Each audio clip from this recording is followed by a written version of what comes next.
টান দিয়ে বেরিয়ে আসলাম জাস্ট এই ভিউটা, কারণ সন্ধ্যা হয়ে যাচ্ছে, বেশি সময় থাকা যাবে না। এই রাস্তাটা দেখার জন্য দুই পাশে তাল গাছ, এখন দেখতে পারেন ভাই ভিউটা অমায়িক। রাস্তাটা এই রাস্তা দিয়ে এই রাস্তা দিয়ে কই রাজশাহী বগুড়া হাই রোড ওইদিকে যাওয়া যায়। এই রাস্তা দিয়ে সোজা ভুয়াগাতি হয়ে ওইদিকে যাওয়া যায়।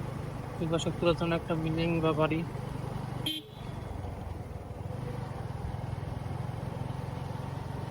ও ভাই, খেজুরের গাছ অলরেডি খেজুরের রস লাগানো শুরু হয়েছে এদিক দিয়ে। এদিকে একটা মজার বিষয় হচ্ছে যে আপনি খেজুর, শীত এখনো আসে নাই বলা যায়, বা শীত আবহাওয়া অলরেডি কি বীজ চলে আসছে। তো এখন এই রাস্তার দুই পাশে নারকেল গাছ আছে, সরি নারকেল গাছ বলতেছি, তাল গাছ আর খেজুর গাছ আছে। অলরেডি খেজুরের রস লাগানো শুরু হয়ে গেছে। অবশ্য যখন খেজুরের লাগানো যায় না, খেজুরের রস লাগানো যায় না, তখন তালের রস লাগানো হয়।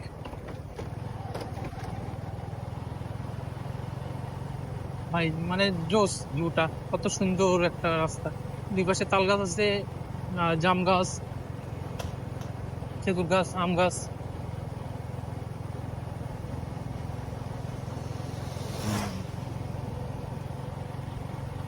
এরকম রাস্তা আসলে বাইক 100 টানা না, একদম রিল্যাক্সে যদি আমার এটা বাইককে তো শব্দ হচ্ছে, একদম রিল্যাক্সে যাইতে হবে, বা ভ্যানে গেলে আরো অনেক মজা পাওয়া যাবে। দেখেন রাস্তাটা ভাই।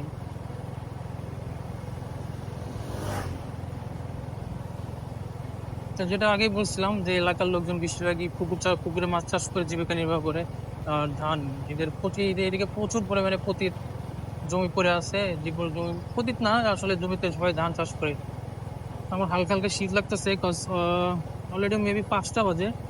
আমাকে আবার ব্যাক করতে হবে, তো জাস্ট আমি সামনে বেশি দূর যাবো না, একটু দেখাবো, দেখার পর আমি চলে মুভ করবো। নেক্সট 4 দিন রোদ থাকা অবস্থা আসবে। এখন তো শীত লাগতেছে, প্লাস গ্রামে তো এখন বলা যায় ওটাকে কি বলে যে শীতের সময় তো মূলত দিন অনেক ছোট থাকে, তো এখন আসলে দিন অনেক ছোট। একটু আগে মাগরিবের আজান, মাগরিব না, ভোরের আজান দিচ্ছে, সরি ভোর বলছে, আসরের আজান দিচ্ছে। একটু আগে আসরের আজান দিচ্ছে। দেখেন এখানে তাল গাছ গুলোতে সব বর্জ্যপাত হয়ে অনেক তাল গাছের মাথা নাই।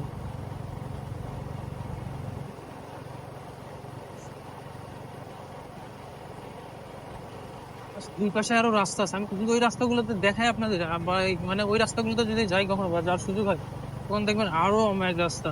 তো একটু ট্রেনে যাই,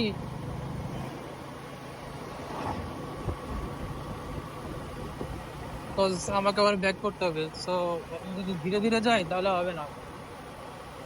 অনেকে তাকায় থাকে আমার দিকে যে আমি একা একা বক বক করতেছি কেন, ফোনটা পকেটে রেখে আমি একা একা বক বক করতেছি। আমি তো আসলে ফোন দিয়ে ভিডিও করে ফোনটা পকেটে রেখে।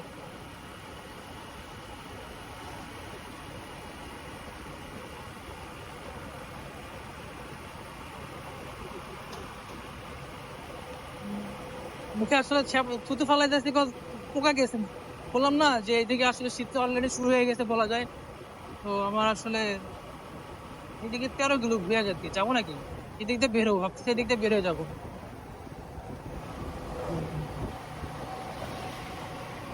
না না, এদিক দিয়ে 13 কিলো, আবার ওইদিকে আমার সলঙ্গ বয়ে গেছে, থেকে সলঙ্গা যাইতে আরো 13 কিলো, মোটামুটি 26 কিলো। আমি যদি এখান থেকে ব্যাক করি তাহলে আমার লাগবে 14 কিলো ব্যাক করতে হবে। তো আমার পক্ষে ওইদিকে গিয়ে ঘুরে যাওয়া সম্ভব না, আমি সামনে গিয়ে ব্যাক করবো। আপাতত আপনাদের আজকে রোডটা দেখাচ্ছি, নেক্সট হয়তো আবার এসে পুরোপুরি দুইটা দেখাবো এখান থেকে একদম বিয়াগাতি পর্যন্ত। বা ঢাকা বা ঢাকা বগুড়া মহাসড়ক দিয়ে সংযোগ স্থল হয়েছে, একদম সরাসরি ওইদিকে গিয়ে বেরোবো।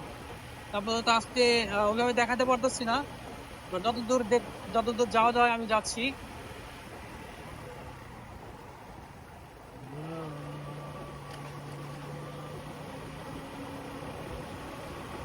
হুমায়ুন আহমেদের উপন্যাস কবিতায় যে বলে যে জ্যোৎস্না রাতে হাঁটতে বের হও। আমার মনে কি জানা মনে হয় কি জানেন, এই রাস্তাগুলো যদি জ্যোৎস্না রাতে বের হওয়া যায় ভাই, বিলিভ মি, এত অমায়িক লাগবে জ্যোৎস্না রাতে, একদম ভৌতিক পরিবেশে হিমু হয়ে হেঁটে বেড়াবো, জাস্ট বলার মতো না ভাই।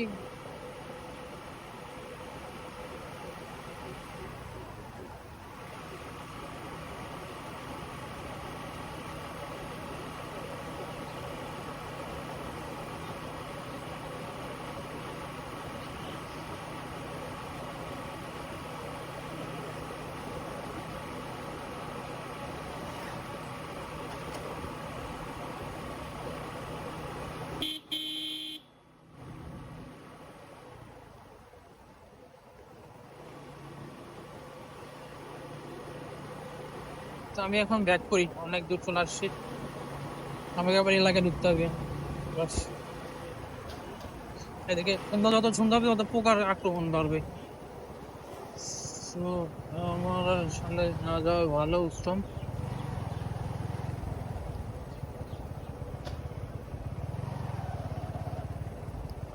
এটা একটা খাল না?